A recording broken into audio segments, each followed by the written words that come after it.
Alors déjà, j'aimerais savoir s'il y a des questions par rapport aux séances antérieures. Bon, c'est vrai qu'il y a des éléments pour lesquels j'ai dit je vais revenir. En tout cas, on va revenir sur ça avant la fin de la formation, parce qu'on a encore quelques séances. Donc, est-ce qu'il y a des préoccupations, des questions ou des recommandations, des suggestions, des compléments d'information et tout?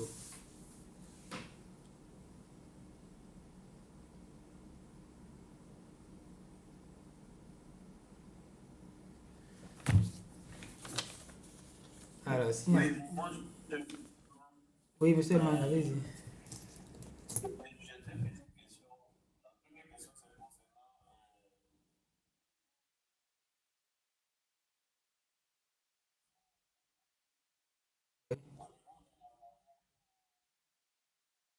Oui.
Ok, merci beaucoup, monsieur Man, pour vos questions que je qualifierais de très très pertinentes, surtout la dernière question. C'est une question très très pertinente et qui fera l'objet de la méthode d'aujourd'hui.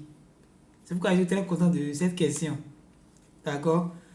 Effectivement, il y a des variables inobservées, d'accord, qui pourraient influencer le résultat du projet. Et l'impact, pardon, l'impact calculé. Et du moment où on a déjà eu cette idée-là, parfois même avant de faire l'évaluation, on peut, bon, je commence avec des dernières questions comme ça. Du moment où on a déjà l'idée qu'il peut y avoir des variables inobservées qui pourraient influencer le résultat, ça peut nous pousser aussi à faire le choix de la méthode que nous allons utiliser. Et dans ce cas, c'est la méthode de variable instrumentale qu'on utilise. Et vous allez voir, ce soir, en tout cas, c'est ça qu'on va faire, vous allez voir clairement que votre question, c'est en réalité la réponse de la formation de la variable instrumentale. C'est que mot pour mot, quand je vais commencer maintenant, vous allez voir. C'est déjà une très belle question. Pour la première question, excusez, vous avez dit, bon, qu'on a fait la différence, bon, on a fait le produit, hein, oui, quoi. On a fait le produit, qu'on pourrait faire le produit directement. Euh, le produit directement, c'est-à-dire quoi? Et je suppose qu'on a le traitement qui est 0,1. D'accord? Attends, je vais voir.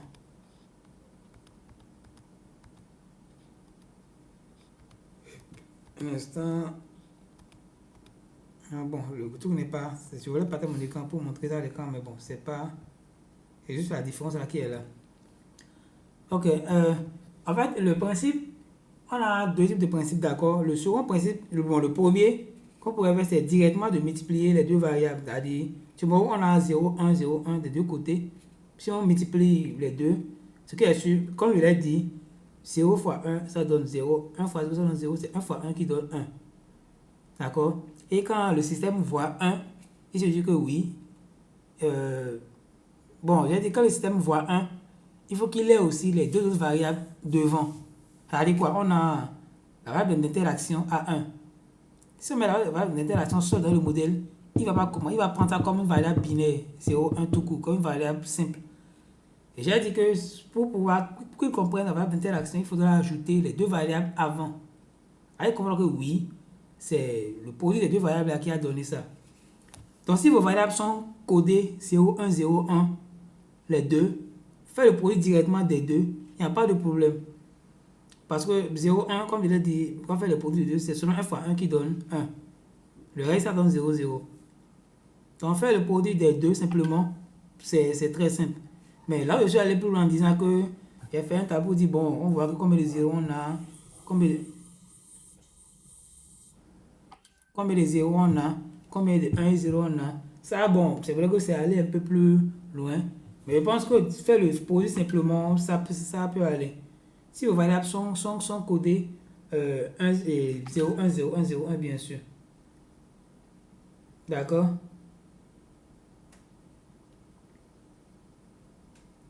Ok. Maintenant, pour votre deuxième question, je pense que c'est ça l'objet de la formation d'aujourd'hui. Oui, allez-y.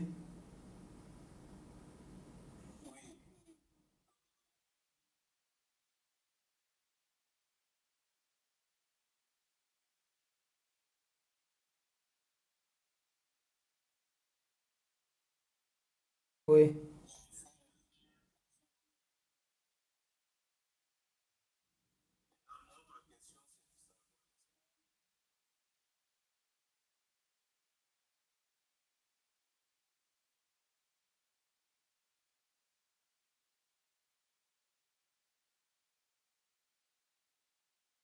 Oui, c'est...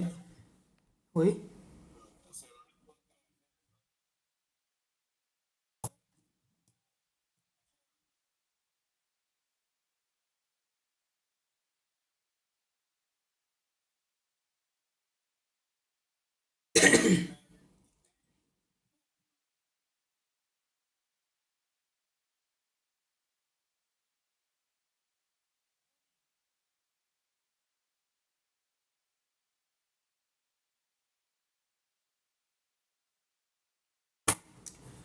Oui, je pense que c'est très important parce que quand on fait l'impact, on voit que ça n'a pas eu d'impact. Si ça a eu d'impact, c'est bon. D'accord, on est content, c'est bon. Mais quand ça n'a pas eu d'impact, bah, il faut se poser des questions, comme comme vous venez de le faire. Il faudra donc comment dire, le plus évident ou le plus pertinent, c'est d'aller voir pourquoi. Donc, de pouvoir faire, si en tout temps vous avez les moyens, parce que faire une enquête, c'est pour moi, si vous avez les moyens, vous pouvez organiser une enquête pour comprendre mais la raison derrière. Peut-être une enquête à l'endroit des hommes par rapport à l'utilisation de la subvention ou bien de l'argent qui leur a été remis. Donc, pour voir qu'est-ce que ça a servi à faire. Généralement, bon, nous quand on voit, on se dit, bah, les hommes, peut-être que pour les femmes, ça a eu d'impact. On se dit que eux, les femmes, peut-être, font une bonne gestion de l'argent et pour la maison et tout. Peut-être l'homme, on ne sait pas, on peut dire, bon, peut-être qu'il a fait son argent pour aller faire pailler, comme le disent les Ivoiriens, ou aller faire autre chose avec.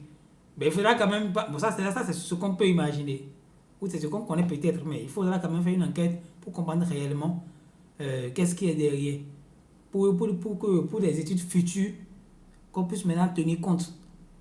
Et comme je l'avais dit au début, c'est pas dans cette formation que je suis en train d'écrire un article là sur l'impact des subventions. Il y a deux types de subventions. Il y a les supports ponctuels, c'est-à-dire on vient, on voit le producteur, on lui donne de l'engrais, des herbicides, des fertilisants, et puis on disparaît. C'est tout. L'autre groupe, on ne lui donne pas de fertilisants, rien. Bon, c'est au niveau des producteurs d'anacarde. L'autre groupe, on ne lui donne rien, mais on le suit. On le voit comment il fait sa culture, comment il fait les pratiques. On le suit, quoi. On le forme chez lui, on le suit, son champ, on essaie de voir, le suivre. Mais un troisième groupe où on le donne à la fois et les intrants et le suivi. D'accord? Et quand je le fais, bon, c'est les études qui ont été effectuées déjà, donc il y a les données, j'analyse les données. Ce que j'ai remarqué, c'est que le, le support ponctuel a un effet, mais pas aussi très élevé.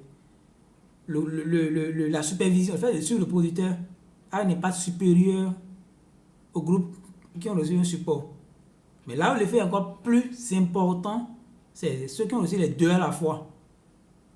Donc c'est pour dire que si on remet l'argent aux hommes et puis on ne le suit pas, on ne voit pas ce qui est fait avec cet argent là, bon, ça peut aller ailleurs.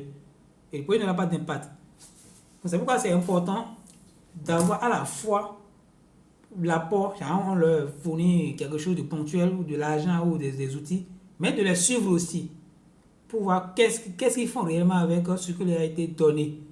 Sinon, vous les laissez, peut-être que la personne n'avait pas la motivation pour vous lui donner. Bah, au lieu de faire, s'il voit même que les prix de l'anacarde, cette saison, ça a baissé, la saison dernière, ça a baissé, qu'est-ce qu'il prouve encore que la saison prochaine encore, c'est l'anacarde, il va faire. Et vous lui donner le fertilisant, les tout pour l'anacarde, il va mettre ça ailleurs. Et la saison qui va venir, vous allez voir maintenant que son rendement n'a pas changé. Donc, s'il y a le suivi, c'est très très important. D'accord, donc c'est déjà bon comme ça, il faudra faire une enquête pour comprendre qu'est-ce qui a été, qu'est-ce que les hommes ont fait avec l'argent qui leur a été donné. Pour comprendre et pour maintenant, si vous avez la raison, pour des projets futurs, vous allez donc dire, ah, attention, voilà, il faut donc prendre en compte ça, tel paramètre. D'accord?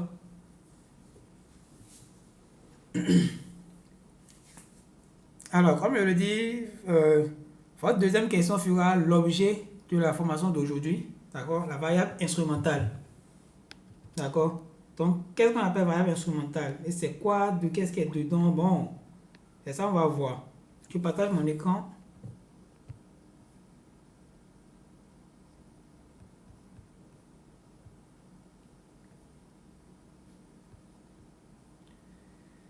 Je vais dans les documents. C'est ici. Voilà.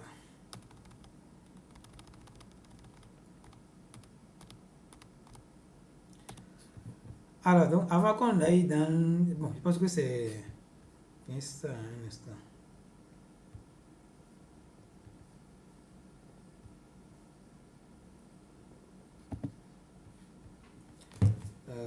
Wait. Ok. Donc, notre cinquième méthode d'évaluation d'impact, c'est la variable instrumentale. Donc, c'est quoi variable instrumentale? D'accord, on a dit variable. Ça veut dire que là, il y a une variable qui intervient. En réalité, c'est la variable instrumentale, c'est l'élément clé de cette méthode-là. C'est pourquoi la méthode a pris le nom. Comme dans score de proportion, il faut calculer les scores.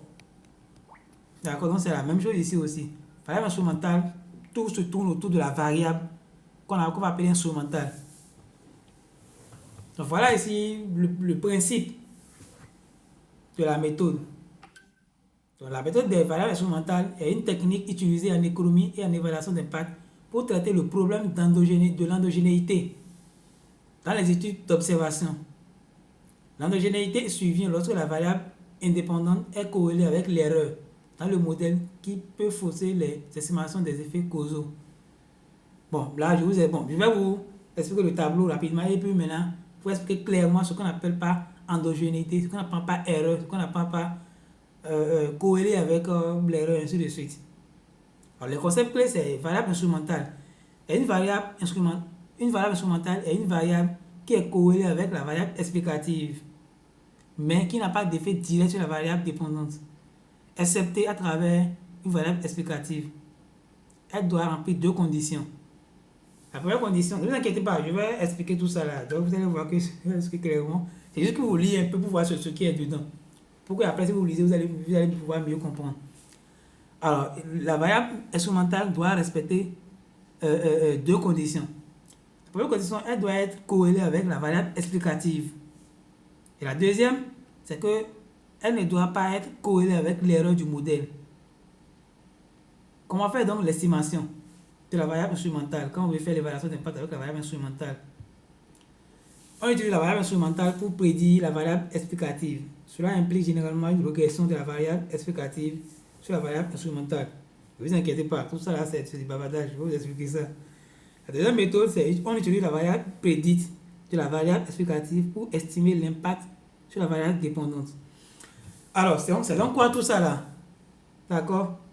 Alors, qu'est-ce qu'on n'attend pas variable instrumentale et corrélée avec l'erreur, ainsi de suite, tous ces blablabla là.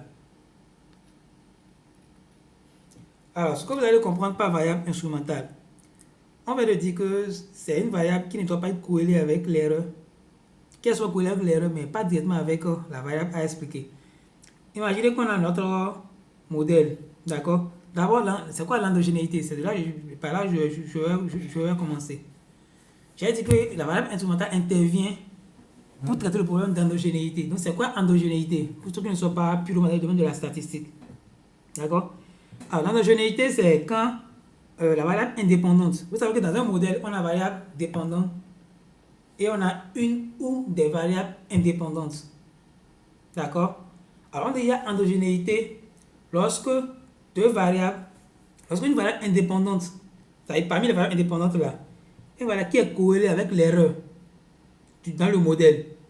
Alors, c'est quoi l'erreur? Vous allez voir, parfois, quand on crée un modèle, attends, je vais vous faire un truc comme ça. Je vais voir si c'est ici. Ça doit être même ici l'équation. Voilà. Bon, je vais revenir en arrière. Regardez l'équation qui est là. YI égale alpha plus bêta xi plus gamma ti plus epsilon i. Ici, notre variable dépendante, c'est la variable yi qu'on veut expliquer à travers d'autres variables qu'on appelle explicatives ou indépendantes. D'accord? Le yi, c'est variable dépendante ou à expliquer. Et les autres variables du côté droit de l'égalité, c'est les variables explicatives ou les variables indépendantes. Mais là, on dit qu'il y a endogénéité lorsque i, qui on a comme variable, est corrélée avec l'erreur. L'erreur, c'est epsilon i qui est à la fin. Et c'est quoi l'erreur en question? C'est quoi réellement l'erreur? Vous voyez, souvent quand on écrit un modèle, disons maintenant que je veux peut-être étudier les raisons qui vous ont poussé à vous inscrire à cette formation. D'accord? Je vais étudier, voir quelles sont les raisons qui vous ont poussé à vous inscrire à cette formation. Je peux me limiter à 3-4 raisons, mais peut-être que ça va au-delà. Vous voyez? Étant donné que ça va au-delà, je ne vais pas dire que je vais prendre toutes les raisons en compte. Peut-être que je veux un nouveau emploi, ou je veux je veux changer de domaine, ou peut-être que je veux faire une formation, je veux apprendre aussi. En tout cas, il peut y avoir 1000 raisons. Mais comme c'est une équation, on ne peut pas mettre les 1000 raisons dans le modèle. Il faut mettre juste quelques-unes, quelques variables. Et tout le reste maintenant, on met ça dans l'erreur. On dit erreur. C'est comme si on a fait l'erreur de ne pas les prendre. Donc, toutes les autres raisons restent dans l'erreur. Vous allez voir, pour les équations de régression, il y a toujours l'erreur. Parce qu'on ne peut pas prendre en compte tous les facteurs, toutes les raisons ou bien quoi qui va expliquer une variable. On ne peut pas. Pourquoi la personne est allée à l'école, on veut expliquer. Pourquoi le rendement est amélioré, on veut expliquer. Il y a 1000 raisons. Il y a 1000 facteurs. Comme on ne peut pas prendre tout en compte, on prend juste quelques-unes et le reste, on dit que c'est dans l'erreur. Maintenant, ici, on dit ici corrélé avec l'erreur, ça veut dire que ici sera corrélé avec une autre variable importante qu'on n'a pas pris en compte. C'est là on dit que ici est corrélé avec l'erreur. Donc, une partie de l'erreur, parce qu'il y a une variable qu'on n'a pas pris en compte, mais on fait notre modèle, on voit que ici est corrélé avec l'erreur. Ça veut dire qu'il y a une variable qu'on n'a pas pris en compte qui influence notre variable ici. Ce qui va faire quoi? C'est quoi la conséquence? Si c'est comme ça, on verra que ici, supposons que la variable qui est dans l'erreur, c'est la variable zi. D'accord? Ici est fortement corrélée à zi. On verra que ici est fortement corrélée avec yi. C'est comme si la variable ici influence fortement yi. Mais ceci, ce n'est pas l'intermédiaire de zi qui est dans l'erreur. Donc en réalité, si on sort la variable, si on met la variable zi dans le modèle, on voit que le bêta ici n'est plus significatif. Parce qu'en réalité, il influençait yi par l'intermédiaire de zi qui est dans l'erreur, qu'on n'a pas pris en compte. Donc on va faire l'erreur de dire que ici est significatif. Or en réalité, ce n'est pas l'intermédiaire d'une variable qui est dans l'erreur qu'on n'a pas pris en compte. Tout ça, je vais vous donner des exemples très simples par rapport à ça. Donc c'est quand une variable ici qu'on a pris en compte est corrélée avec l'erreur qu'on dit qu'il y a problème d'endogénéité. D'accord? C'est là où on dit qu'il y a un problème d'endogénéité. Oui, allez-y. Quelqu'un a levé le doigt.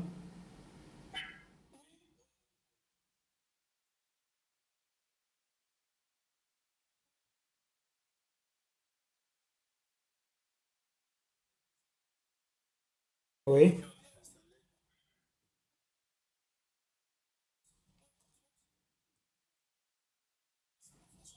oui, oui.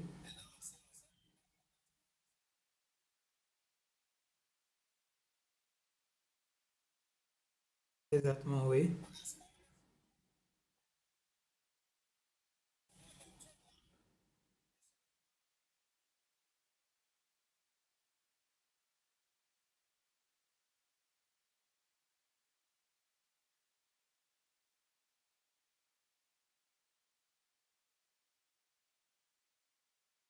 Oui, donc on peut expliquer ça clairement comme ça. Parce qu'on voit même parfois ceux dont les parents ont des moyens, les enfants font de bonnes écoles et ils ont un très bon salaire. Donc on peut dire maintenant, par quelqu'un qui travaille, je sais pas, qui est dans une grosse organisation, qui a, parce que c'est les moyens qui l'ont amené là, pas peut-être même son diplôme. C'est parce que peut-être ses parents ont de l'argent qu'il est allé là-bas. Maintenant, on peut dire ah, que le fait que d'avoir un master dans tel diplôme augmente votre salaire de temps.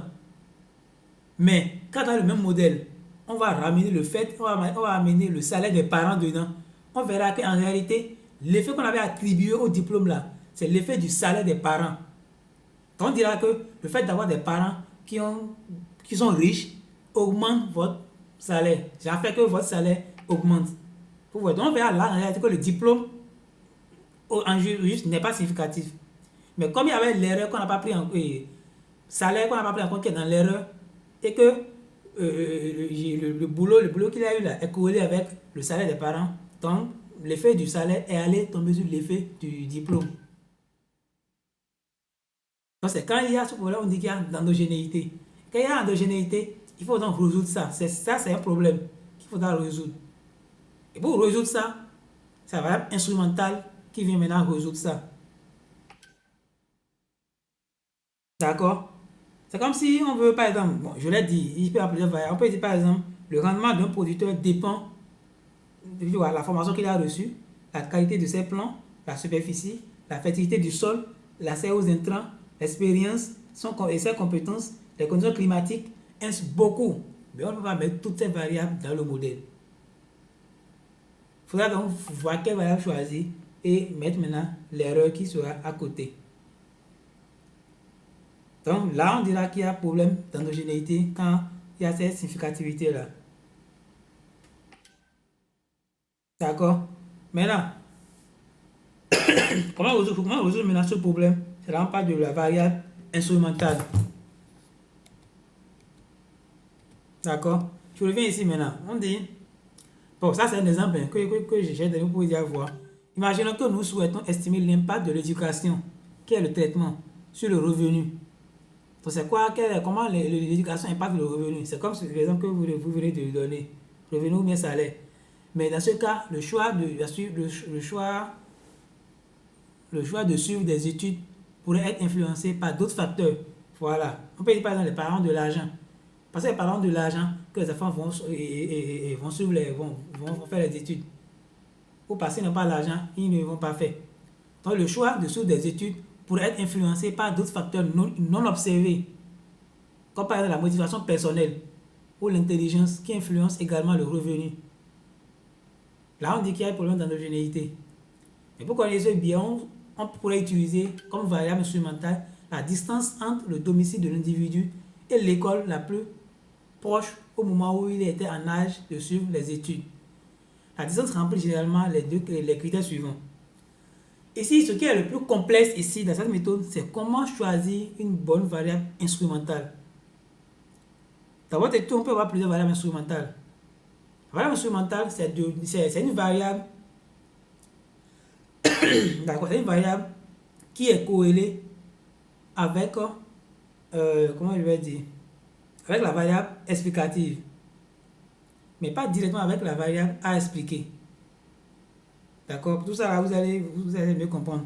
Donc, pour connaître ce biais, on pourrait utiliser comme variable instrumentale la distance entre le domicile. Vous savez, ça là, on sait généralement ça, à moins qu'il y a des élèves un peu, et genre, et, comment il va dire l'expression, motivés, d'accord, qui veulent vraiment aller à l'école. Sinon, on a des villages où l'école est très, très, très loin du village. Et rares sont les enfants qui vont à l'école à cause de la distance. D'accord? Donc, on va dire que la distance ici est liée à l'éducation, mais pas au revenu. Vous voyez, la distance, le fait d'aller à l'école, la distance entre la maison et l'école étant, étant un facteur qui empêche d'autres enfants d'aller à l'école. Donc ça c'est lié directement à l'éducation. Vous voyez que plus l'école est loin, moins les enfants vont à l'école. Là, il y a un lien entre la distance et l'éducation. Mais pas avec le revenu. Pas directement avec le revenu. Vous voyez? Donc, il faut définir une variable comme il dit, instrumentale qui remplit ces deux conditions. La pertinence, elle est corrélée avec le niveau de revenu, car une plus grande distance peut décourager la poursuite des études. Exclusion, elle n'affecte pas directement le revenu, après avoir contrôlé le niveau d'éducation. Donc, souvent, quand on fait des choses comme ça, on voit qu'il y a une variable inobservée qui pourrait influencer le résultat. On prend cette variable inobservée là, on voit ça respecte les deux, si ça respecte la pertinence et l'exclusion. Ça respecte les deux, alors on peut utiliser une méthode des variables instrumentales pour évaluer l'impact de l'intervention en utilisant la méthode de la variable instrumentale. Alors cette méthode est souvent utilisée dans des situations où le traitement n'est pas assigné de manière aléatoire, où il y a des facteurs non observés qui influencent à la fois la probabilité de recevoir le traitement et les résultats mesurés. Monsieur Evan, voilà exactement, vous voyez. Donc c'est la réponse à votre... La méthode répond exactement à votre question.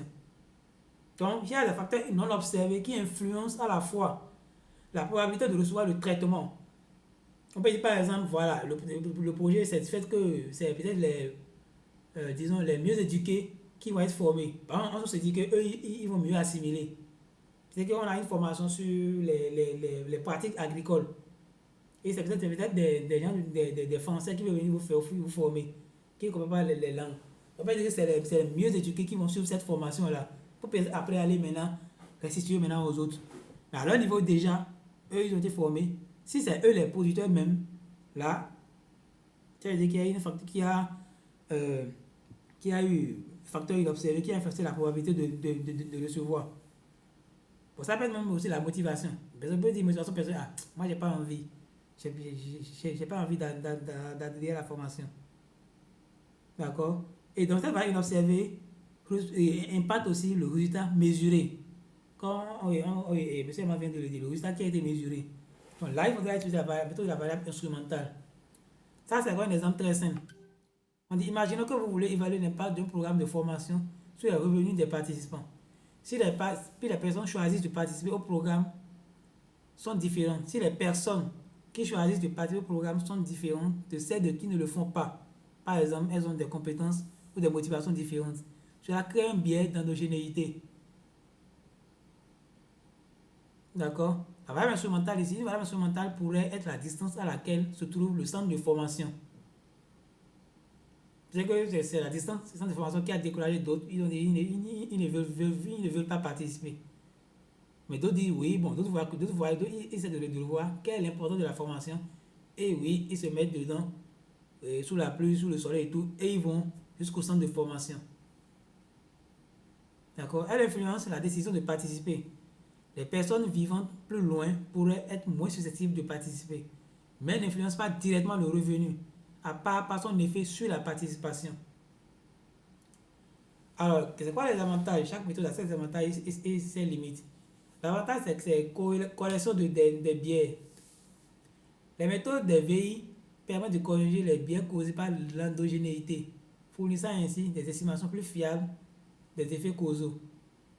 La variable instrumentale vient résoudre le problème d'endogénéité. Du fait qu'il y a une variable importante qu'on n'a pas pris en compte et qui est dans l'erreur, mais qui influence la variable à expliquer par l'intermédiaire d'une autre variable qui a été prise en compte. D'accord? Genre comme si l'autre a son effet, mais comme il n'est pas... c'est ce qu'on voit même. Bon, il y a même des exemples clairs comme ça. Imaginez, on dit, on va voir le PR d'un pays, d'accord, qui félicite un directeur qui a fait un très bon travail. Le travail a été fait peut-être par son assistant, qui est dans l'ombre, qui on ne voit pas. Genre, on prend le mérite de l'assistant qu'on attribue au directeur. En réalité, le directeur n'a rien fait. Ouais, donc c'est un exemple très simple. Ça, la variable, on a oublié la variable dans l'erreur. Et par de là, il est corrélé avec une autre variable dans le modèle qui peut-être normalement n'avait pas d'effet avec la variable à expliquer. Et du fait qu'il est corrélé avec l'autre qui est dans l'erreur, on dit qu'il a d'effet. Vous voyez un peu. Alors, l'utilisation des données observables, elle est particulièrement utile lorsque les expériences randomisées ne sont pas possibles. Donc, toujours la méthode variable instrumentale, c'est quand on n'a pas fait sélection aléatoire. Les limites. Trouver une bonne instrumentale, c'est très important. En fait, c'est ça qui est un peu compliqué avec la méthode d'évaluation d'impact. Trouver une bonne instrumentale. Vous avez 20 variables, 30 variables dans votre modèle. Comment identifier ça, c'est une variable instrumentale? Nous allons en venir. Identifier une variable instrumentale valable peut être difficile. Si la variable instrumentale ne remplit pas les conditions de pertinence et d'exogénéité, les résultats peuvent être erronés. Interprétation complexe. Les résultats obtenus par cette méthode peuvent être plus difficiles à interpréter par rapport aux méthodes plus simples. En résumé, la méthode des variables instrumentales est un outil puissant pour évaluer l'impact en présence d'endogénéité, mais son efficacité dépend fortement de la qualité des instruments choisis. Très important. C'est ça qui est complexe ici. La variable instrumentale. Bon, c'est tout ça que j'ai expliqué là-bas. J'ai dit ici la théorie des variables instrumentales. Bon, on a dit YI, c'est la variable d'intérêt. T, une variable une indicatrice prenant la variable 1 pour les participants et 0 pour le groupe contrôle. D'accord? Ici, c'est l'ensemble des variables des caractéristiques observables de l'individu. Éducation, l'âge, sexe et tout. Donc, la relation entre la participation au traitement, les caractéristiques observées de l'individu et la valeur par la variable Y est donnée par l'équation. Donc, je vais vous expliquer déjà ici comment on peut avoir d'endogénéité ici. C'est quand ici, il y a une variable ici qui est corrélée avec une partie de l'erreur. Donc, c'est pour ça que j'ai mis l'équation ici. Epsilon I est le terme aléatoire qui mesure tout ce qui influence la valeur YI et que l'on n'observe pas. Donc, j'ai appliqué ici epsilon I correctement. C'est des termes aléatoires qui mesurent tout ce qui influence la valeur de YI et que l'on n'observe pas, qu'on n'a pas mis dans le modèle. Problème, on ne peut pas identifier la valeur du coefficient gamma par les MCO lorsque epsilon I et TI sont corrélés. On dit que dans ce cas, que la variable TI est endogène.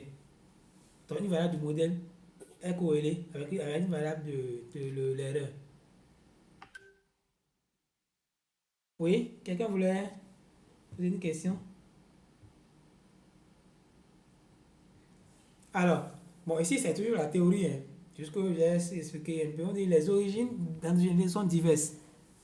Donc, l'endogénéité, ça peut provenir de plusieurs sources. On les regroupe généralement en trois grandes catégories. On a donc cause commune. La variable d'intérêt et la participation de l'intervention ont la même cause. Et la variable d'intérêt et la participation, c'est-à-dire on dit par exemple le revenu et le fait de participer au programme, à l'intervention, ont la même cause. Donc là, on peut dire qu'il y a, ça peut provenir il peut y avoir d'endogénéité. Causalité inverse. La participation au traitement est déterminée par la valeur de la variable d'intérêt. La participation au traitement est déterminée par la valeur de la variable d'intérêt. C'est-à-dire, si la valeur d'intérêt, par exemple, c'est le revenu, on dit, bon, ceux qui ont plus de revenus vont participer à la formation. Ouais, il y a une valeur de la valeur d'intérêt qui détermine la participation. Ou encore l'erreur de mesure sur TI. Par exemple, des non traités confondus en des participants et vice-versa. Mais quelle que soit la source, la remède, c'est la même chose. C'est la variable instrumentale qui corrige ça. Quelle que soit la source, c'est la variable instrumentale qui est appelée à, à pouvoir résoudre ça. Maintenant, bon, tout ça, c'est des théories. Hein. C'est tout ce que j'ai expliqué à 10 ans. Donc, vous pouvez lire pour pouvoir mieux comprendre. Maintenant, ici, nous allons utiliser des notions vues avec notre cas pratique sur les ménages de Bangladesh. Nous travaillerons dans cette section sur la base des données data VI décrites ci-dessus. Nous supposerons, oui, que le fait d'être traité ou pas est corrélé à des facteurs inobservables susceptibles d'influencer la variable d'intérêt, ce qui nous offre le cadre parfait pour appliquer les méthodes de variable instrumentale. Pour la suite, nous allons nous intéresser uniquement à l'impact de la participation des femmes au programme de microcrédit sur les dépenses totales annuelles par habitat des ménages dans les villages du programme. Le cas des hommes est laissé pour exercice. Bon, voilà ici les variables que nous allons utiliser. D'accord? On a mis le logarithme des dépenses annuelles qui est variable dépendance. La participation des femmes au programme qui est variable de traitement. Et ici, F-choice, l'instrument choisi. Il prend la valeur 1 si le village dispose d'au moins un ménage avec une superficie foncière inférieure à 50 décimales. Et une femme participe au programme 0 sinon. Là, ici, on a dit quoi? On choisit comme variable instrumentale. Mais là, quand on prend une variable instrumentale, il y a des méthodes pour voir si la variable elle est performante ou pas. On va voir ça aussi. Il y a des méthodes statistiques qui nous permettent de voir si c'est vraiment une variable instrumentale, si c'est vraiment une bonne variable instrumentale. Ça veut dire que si vous avez 50 variables, que vous soupçonnez 3 à 4 variables, vous devez prendre les variables une à une et faire les tests pour voir si vraiment ça répond aux critères. Donc ici, notre variable instrumentale ici, c'est une variable qui prend 1 si le ménage dispose d'au moins un ménage avec une superficie foncière inférieure à 50 décimales et une femme participe au programme. C'est parce qu'on est avec des femmes ici. Bon, là, quelqu'un pourrait partager son écran pour qu'on fasse la pratique. Là, vous allez mieux comprendre la théorie, tout ce qu'on est en train de dire ici. Un volontaire pour partager son écran.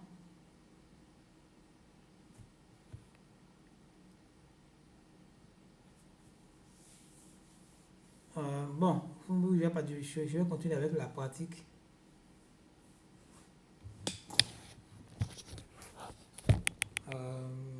D'accord, on a encore 1 heure de temps.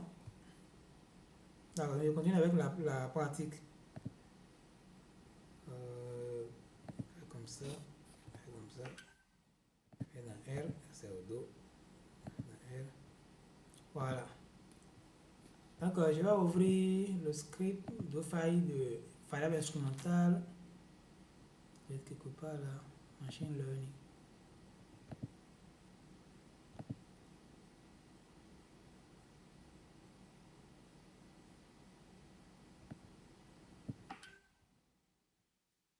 Ressources, ça doit être ici. Script, variable instrumentale, c'est ça. Et aussi, son code, c'est très très court, hein? C'est comme double différence. Ce code est très très court. C'est pas du tout beaucoup. Donc là, on a importé la donnée. Je vais d'abord lui préciser le chemin, d'accord? Comme on a fait l'autre fois là-bas. Script. La base, elle est ici. Vous voyez ici, Data VI, j'ai une base CSV, une base Excel. La séance d'initiation, je vous ai montré comment importer une base au format TXT qui est ici, Market, base de l'initiation. Après, on a importé les données via l'icône Import Dataset.